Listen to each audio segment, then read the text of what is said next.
sabi. Ay, ano ba yan? Hi! Happy morning! Happy morning. Dumaan na naman ang isang happy week. Yes, at dahil Happy Friday ngayon, marami kami maipapabaon sa inyong mga happy thoughts, mga mommies and wifeys.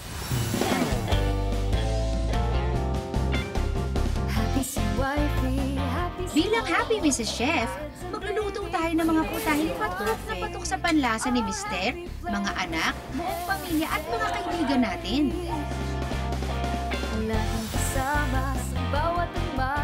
Bilang Happy New Mommy, pagsasaluhan natin ang hirap at ligaya ng pagiging isang ina.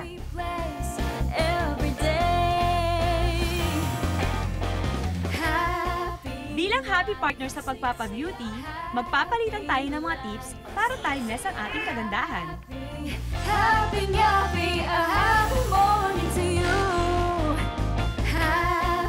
Bilang happy mami rakitera, magtutulungan tayo sa pag-asenso.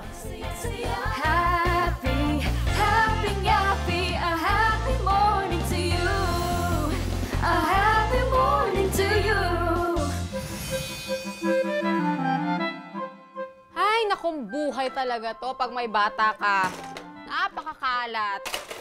Si Kalil talaga, hindi marunong magligpit. Sa bagay, 1-year-old pa lang pala yun. Kaloka. Mga mami, naranasan nyo na rin ba to, yung sobrang kalat sa bahay nyo? I'm sure everyday, lalo na yung mga busy dyan, na walang time maglinis ng bahay. Tulad na lang nito ni Mami Michelle na sobrang busy sa trabaho at walang time mag-ayos ng kanyang bahay. Tutulungan natin siya mag-organize ng bahay niya. Tara, so excited! Isa na nga si Mami Michelle na nakakaranas ng ganitong problema. Dahil isang working mom si Mami Michelle, aminado siyang wala na siyang time na mag-ayos pa ng kanilang tahanan. Kaya ang ending, #kagulo. Yung totoo, Mami Michelle, bahay ba to? Bali, pagdating ko sa bahay namin, hindi ko na makuwang maglinis kasi pagod na rin ako sa trabaho. Pag Sunday naman, naglalaba ako ng damit, kaya wala na rin talagang masyadong time na maglinis ng bahay. Ate Michelle, balita ko ay nagpapatulong ka sa amin para mapaayos itong bahay mo, no? Yes. Siyempre, tutulungan kita at magpapatulong din ako dahil hindi naman ako interior designer, no? Tawagin po natin si Miss Joy Ngo, ang interior designer na parang napakabata at napakaganda. Kaya naman, sa tulong ng home organization expert na si Joy Ngo, aayusin namin ni Mommy Michelle ang napakagulo niyang bahay. Actually, kung ako tatanungin mo ha, siguro sa atin mo kailangan magtapon ng gamit din. Dahil napakamaraming mong gamit, no? Una naming nilinis ang sala ni Mommy Michelle. Eto, ayan, ano ba yung Halloween pa ba, ate? Matagal ba Halloween? Alisin na natin din yan.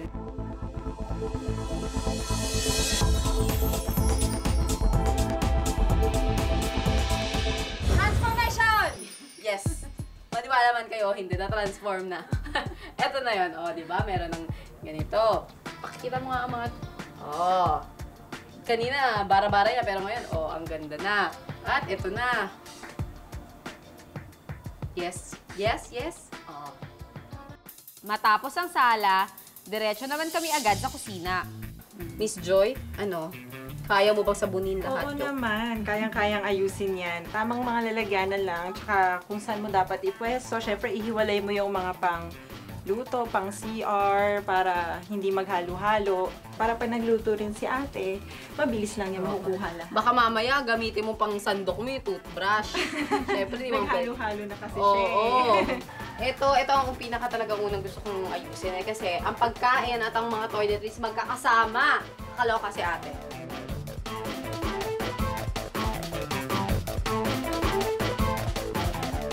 Ayan na, kailangan may mga boxes.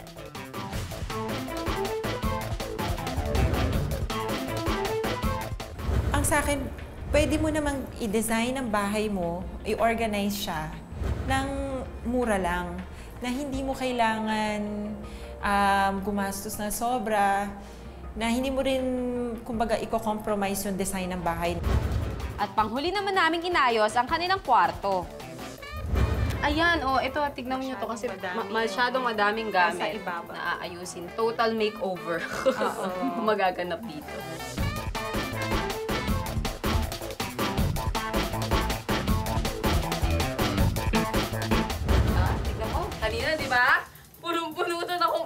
check. Ito na siya ngayon, naka-organize. Mura lang to, bibili kayo niyan.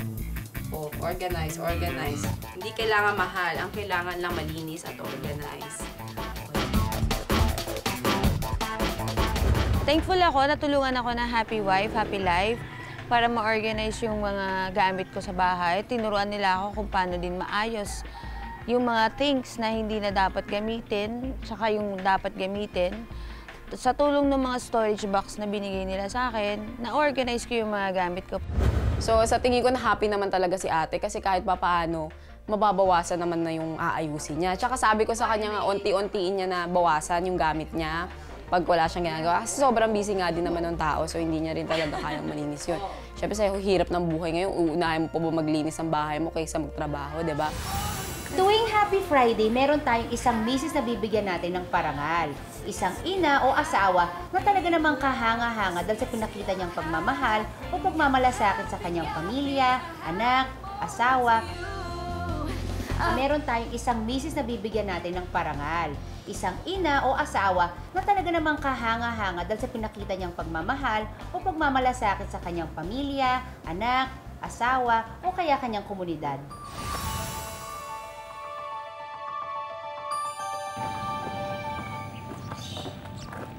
Ako po si Brenda Mercado, happy wife, happy nanay ng Fairview, Quezon City.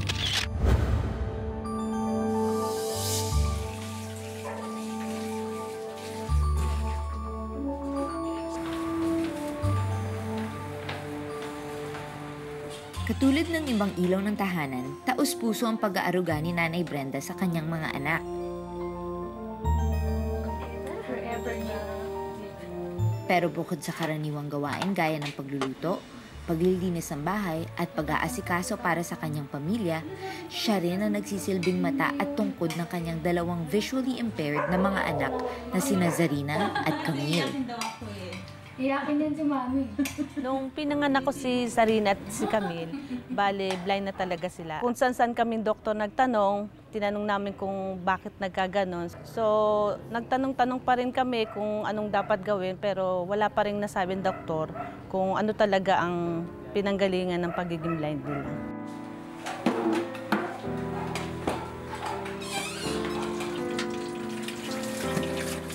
Minsan di ko sila trinit na ganun sila, na kawawa. Basta inaano ko, sabi ko, kaya nyo yan. Sabi niya, kung kaya ng iba, kaya nyo rin yan. Nakakapag-text po ako, tsaka nakakapag-Facebook kasi may internet din po ito. Tapos, ayun, kasi nagsasalita po ito eh. Kaya alam namin kung ano yung nakasulat. Nagagamit po namin itong computer namin kasi meron kaming tinatawag na JAWS. Or job access with speech. Sinasabi rin po niya yung yung mga nasa screen. Kung sa application ka na, kung Microsoft, ganon.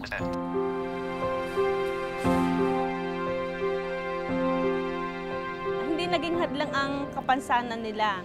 Kasi una kay Zarina, napatunayan na niya, lalo sa klase, lagi siyang nakakasama sa top 10. Yung gusto niyang ma-attain na katulad nung sa beauty contest, siya talaga ang pursiguido na sumali doon.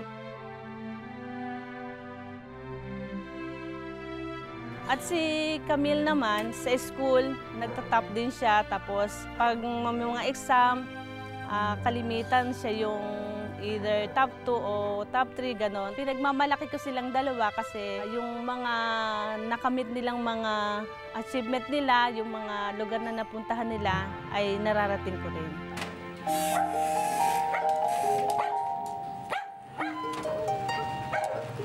Araw-araw, silang dalawa, inahatid sundo ko sila. Mas gusto ko na yung akong kasama kasi parang inaano ko talaga na yung parang safe talaga yung mga anak ko. Pinasok ko sila sa normal school kasi sabi ko pag nag-aral sa School for the Blind, ang kasama mo lang blind. So hindi naman sa lahat ng oras, sa lahat ng panahon ay ang kasama mo ay puro blind. Parang may hirapan silang mag-adjust na kung paano makisalamuha sa ibang mga tao, kung paano makipag-usap, saka parang para makita nila na kaya rin nilang makipag-compete sa normal na mga sighted na tao.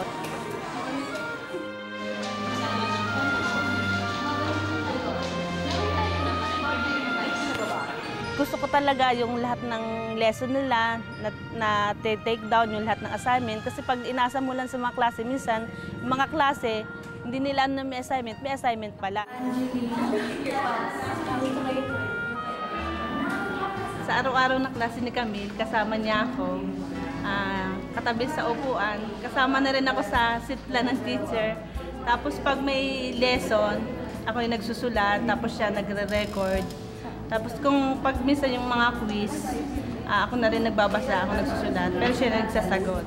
Sobrang malaki po yung natutulong sa akin ni Mami in terms na lalo dito sa pag-aaral ko, sa pagte-take down ng mga notes, tsaka dun sa mga pagdidictate po ng mga quizzes.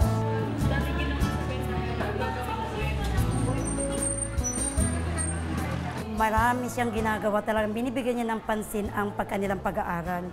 Kaya dapat lang na mabigyan siya ng parangal. Si Mami po, dahil po sa love niya sa amin, sa pamilya namin, napaka-selfless po niya. Kumbaga, kami na lang palagi iniisip niya. Yung sarili niya po, hindi niya na po naiisip. Gusto po namin na yung chance na, i-take yung chance, yung opportunity na makapagpahinga naman si Mami, makapagsama-sama kaming family, na wala siyang iniisip na wala siyang wina-worry, masaya lang, ganun. Sa Project Happy ng Happy Wife, Happy Life, tutulungan natin sina Zarina at Camille na kahit papano ay pasayahin ang kanilang ina. Kaya po namin naisipan itong surprise na to, para naman po kahit papano masuklian namin or maibalik namin yung love na binigay niya sa amin. Kaya naman puspusan ang paghahanda ni Camille kasama ng kanyang mga classmate at guro para surpresahin at pasalamatan si Nanay Brenda para sa lahat ng pagmamahal na iniaalay nito sa kanila. Nakalagay po dito, thank you, Nanay Brenda, we love you. Gusto po namin iparating yung message na to sa kanya, na love po namin siya. Good morning, class. Good morning, Ma'am! Ang buong akala ni Nanay Brenda ay nasa ordinaryong klase lamang siya ni Camille. Hindi niya alam na meron na palang surprise na naghihintay para sa kanya.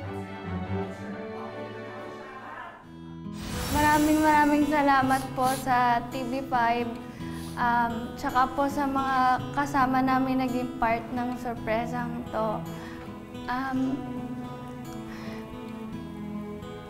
Dahil po sa inyo. Good morning, class. Good morning, Ma'am! Ang buong akala ni Nanay Brenda ay nasa ordinaryong klase lamang siya ni Camille. Hindi niya alam na meron na palang surprise na naghihintay para sa kanya. Camille, ano masasabi mo tungkol dyan? Gusto ko pong magpasalamat sa isa sa mga taong nagkaroon ng malaking part na sa buhay ko. At yun po yung mami ko. Oh. Isa po siya sa dahilan kung bakit po ako naging isang pencil. Dahil kung hindi po dahil sa kanya, hindi po ako makakarating sa kung ano man po yung kalagayan ko ngayon. Mayroon po ang surprise sa ang ating mga kamag-aral ni Camille dahil sa ikaw din ay naging bahagi ng kanilang pagiging pencil. Okay. So dito po tayo.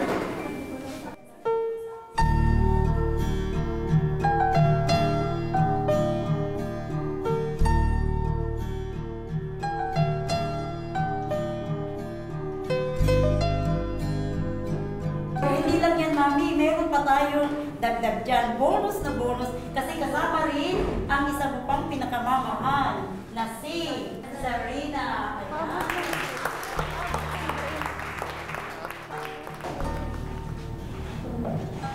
So, Zarina, ayan si Mami. Magpe-present po kami ng isang tula for para mag-thank you sa kanya. Ito po yung naisip naming way para kahit pa paano po masuklian namin yung effort and yung love niya para sa amin. Isang salita, 3 letra. Sa aming buhay, tunay siyang mahalaga. Sa aming obra, siya itong bida. Siya nga pala ang aming ina. Nais lang naming ipakilala. Mula ng isilang, siya'y amin ang kasakasama. Kaya naman, nawiwisan na lamang namin. Ina, ikaw na talaga. Inspirasyon namin siya at iniidolo. Dahil sa kanyang busilak at malinis na puso. Kaya naman mga pangaral niya tumimo sa aming isipan at puso. Brenda Marisa Mercado, nga kanamahan.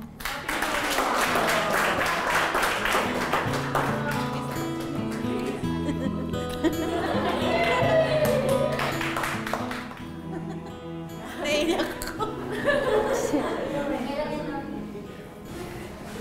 Maraming salamat sa tula na inihanda niyo. Maraming salamat din dahil pinagsisikapan niyo talaga na pakita na kahit may kapansanan kayo, kaya niyo rin gawin ng iba.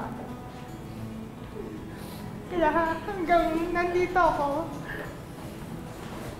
aasahan niyo na lagi ko yung sasamahan saan man ko pumunta. Sa pagkatangad ko ay yung magkaroon kayo ng magandang buhay, magandang profesyon, at magkaroon din ng sariling pamilya. Mahalin niyo rin yung mga tao na nasa paligid niyo, yung mga kaklase niyo, kasi malaki rin yung naitulong sa inyo.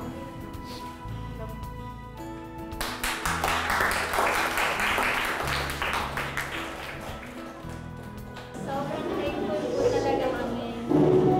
Dahil sa mga blessings po na unexpected.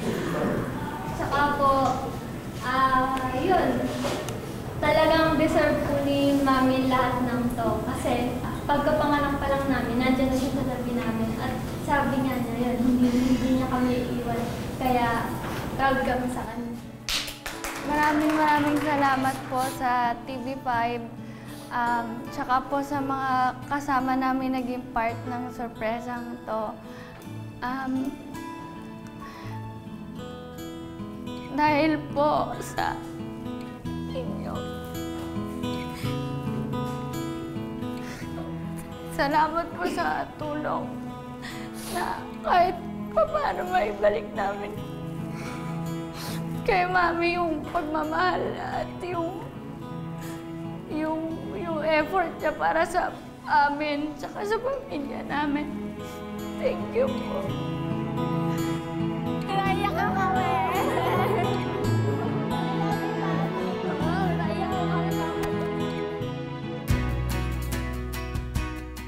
Dahil nais ng kanyang mga anak na makapag-relax naman si Nanay Brenda, nagpa-beauty at nagpa-spa muna siya sa Rejuva.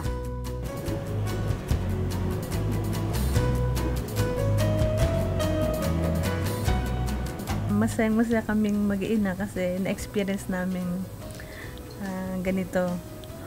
Tapos sama-sama pa kami tatlo. Parang nare-relax kami. Para naman sa bonding na mag-iina, dinala namin sila sa isang all-expense-paid na bakasyon sa Piña Colina Resort sa Tagaytay. Good morning, Mom! Welcome to Piña Colina Resort.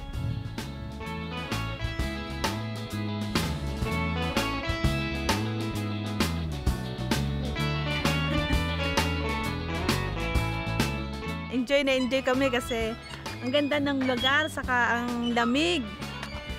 Tapos yung mga pagkain, ang sasarap, kitang-kita kay Sarina. Nasarap ang sobra.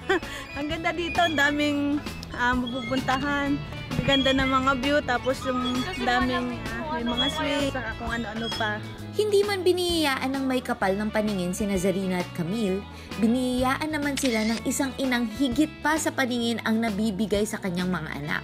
Isa lamang siyang patunay na ang liwanag mula sa puso ng isang ulirang ina, hindi magdidilim magpakailanman. Siyempre, hindi natin palalagpasin na kilalanin si Mommy Brenda. Mommy Brenda! Hello! Hello! Hi, Mommy! Welcome to the Happy Place. Happy wife, happy Hello life. po. Ang dami. Welcome to our happy place. Ayan, Mami. Thank you. At pinuntahan niyo kami. Upo po. For you, Mami. Ayan. Bigay ng happy wife, happy life. At ang ating trophy. Yes. Grabe. Ang ating plaque Oo. of appreciation. Baka trophy naman ako. Brenda Marisa Mercado. Mami, meron kaming remembrance sa'yo, syempre naman. Ito ay tinatawag na Honey Jade Stone. Nakakapag-attract daw po ito ng happiness. At syempre, pagkasuot-suot mo to, lagi mo maaalala ang kaming apat. Basta lagi ka lang din magpe-pray, magpapasalamat. Yes. ka. Oo, of course. Dahil sa iyong kahanga-hangang gawain bilang asawa't ina, binibigyan ka ng parangal ng Happy Wife, Happy Life. Brenda Marisa Mercado, saludo kami sa iyong kasipagan, tiyaga, buong pusong pagmamahal sa iyong pamilya at kapwa. Ang parangal na ito ay binigay ng kung kailan yung araw na binigay natin. Enero, taong. Pero 2000. tama nga naman, Mami, kasi ikaw talaga ang kumakatawan Yes. ng isang happy wife. Yes, Mami. Talagang idol na idol namin kayo. Sila, tawagin naman Tawagin natin yung natin. yung mga anak ni Mami. Ano ba name? Go. Sarina. Sarina and Camille. Sarina and Camille. Sumahan kayo. Sa bako. Ayan. Okay. Sino si Serena? At si Camille, yung naka-stripes. Hello. Sige, umupo kayo dito. Dito ka na umupo, Camille. Ay, Sarina. Hi, Sarina and Camille. Hello po. Welcome sa Happy Place. Tsaka alam nyo, ang makikita talaga na maganda yung pagpapalaki ni Mami sa kanila kasi napaka-happy ng disposition niya. Yes, oo. Diba? Tapos, Mami, syempre, malaking bagay kayo na naging matatag kayo. So, kapag may mga training, inaano ko sa talaga sila, elementary pa lang sila, pinatin ko na sila sa training ng computer. Para nga pag laki nila, hanggang ngayon nagagamit nila kasi sa school. I'm sure madaming na-inspire ng mga mommies dyan sa bahay dun sa kwento nila. Oo. Maraming salamat. Thank you. Yes, Thank you, thank you, Thank thank you, you. thank you.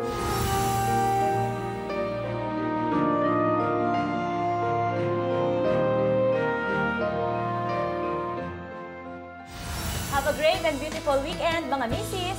Yes, at sa mga mommy naman, enjoy your time with your hobbies and your mga junakis. And of course, wag niyong kakalimutan ang me time. Kailangan mag-unwind kayo para makapag-recharge kayo, okay? Mga mommies and wifeys? Tama. At i-promise nyo sa amin, ha, na magpapaparlor kayo, spa, or massage. Bala kayo kung anong gusto nyo pagpaparelax, basta you have to recharge. Kaya napakasaya talaga pag tayo ang magkakabonding. Correct! Yes, dahil ito ang ultimate happy place, ang Happy Wife, Happy Life! So, kamusta naman yung pagbubuntis? Ito, kailangan mag-shopping. Super shopping. Ano na ba? Wala, kulang pa ako. Sobrang kulang pa ako. As in, hindi pa siya kompleto. So, kailangan tulungan mo ako. Yes, don't worry. Tutulungan ka namin. At Nagli ako sa mga yan. Cake, cupcake, kaya iced na ano tea. ka, Kaya ako may gestation gestational diabetes. Malas, no? Tuturuan po tayo ni Chef Tatong para gumawa ng mga dishes na madadali lang pero akala mo sosyal. Happy morning to you.